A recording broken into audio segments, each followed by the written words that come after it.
Hello' everyone, কি খবৰ আপোনালোকৰ? আশা কৰোঁ আটাই ভালেই আছে। নমস্কাৰ। আৰু এয়া মই গৈ আছোঁ এতিয়া ঘৰলৈ, অফিচলৈ আহিছিলোঁ আৰু মোক ফোন কৰিলে মুনীন্দ্ৰ দাই। আজি হ'ল 19 তাৰিখ।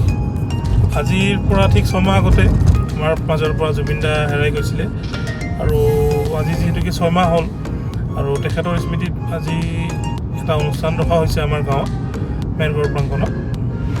তো তালৈ গৈ আছোঁ। মোক ফোন কৰিলে যে সোনকালে আহি যোৱা, অলপ প্ৰগ্ৰেম কৰিম। চ' ময়ো ওলালোঁ, এতিয়া গৈ আছোঁ, লগ পাই আছোঁ।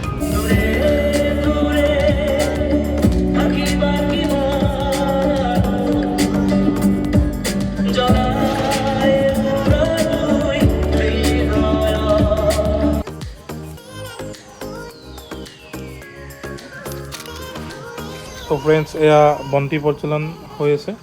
আমাৰ এই সত্যই ধূপ জ্বলাই দিলে, দিব্যে চাকি জ্বলাই দিলে। আজি মঠপাৰা ৰাইজৰ লগতে ওচৰ চুবুৰীয়া যিখিনি বিষয়ববীয়া ব্যক্তি আছে, আটাইলৈকে মই পোনপ্ৰথমে আন্তৰিক মঠপাৰা ৰাইজৰ সভাপতি হিচাপে আটাইলৈকে শ্ৰদ্ধা জনাইছোঁ। আজি আমি এটা দুখৰ দিন। আজি 6 মাহ আগত আমাৰ প্ৰাণৰ শিল্পী জুবিন গাৰ্গ আমাৰ মাজৰ পৰা আঁতৰি গৈছে। তেখেতৰ আত্মাৰ সদ্গতিৰ অৰ্থে আমি শ্ৰদ্ধাঞ্জলি অনুষ্ঠান কৰিছিলোঁ।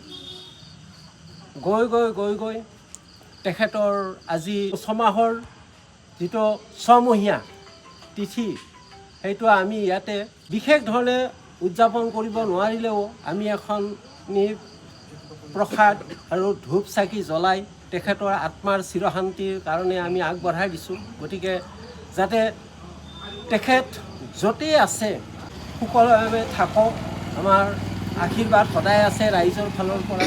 সমূহীয়া সকলো গোটেই অসমবাসীৰ শ্ৰদ্ধাৰ হিয়াৰ আমঠু আছিলে। গতিকে তেখেতক আমি কেতিয়াও পাহৰিব নোৱাৰোঁ। তথাপিও আমি যিহেতু আমাৰ মাজৰ পৰা গৈছে, গতিকে আমি তেখেতক আৰু বিচাৰিলেও বা আমি হিয়া ধাকুৰি কান্দিলেও আমি তেখেতক উভতাই নাপাওঁ।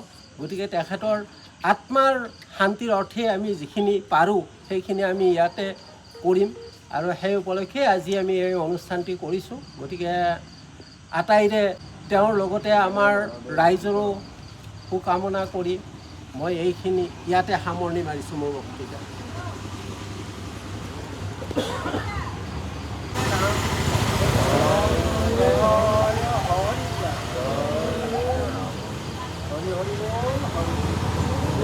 জুবিন দা অমৰ হোক, জুবিন দা অমৰ হোক, জুবিন দা অমৰ হোক।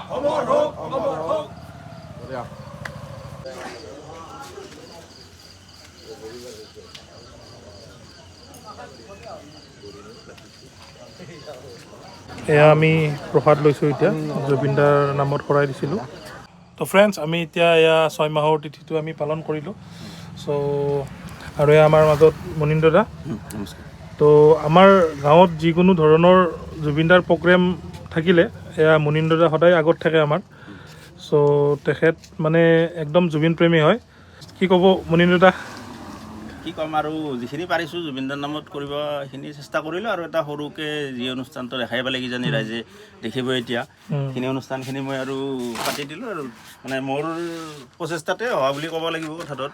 যিহেতুকে আমি আগতে দেখিছিলোঁ 1 মাহতেও আপুনি বহুত লাগি ভাগি দিছিলে। এটা ধুনীয়া সুন্দৰ এটা আমি কাৰ্যসূচী হাতত লৈছিলোঁ। তো সেইটো আমাৰ সুকলমে হৈ গৈছিলে। আজিও আপুনি ধুনীয়া এটা আয়োজন কৰিছে, ভাল লাগিছে। চ' এনেকৈ আমি পাৰালৈকে কৰি থাকিম।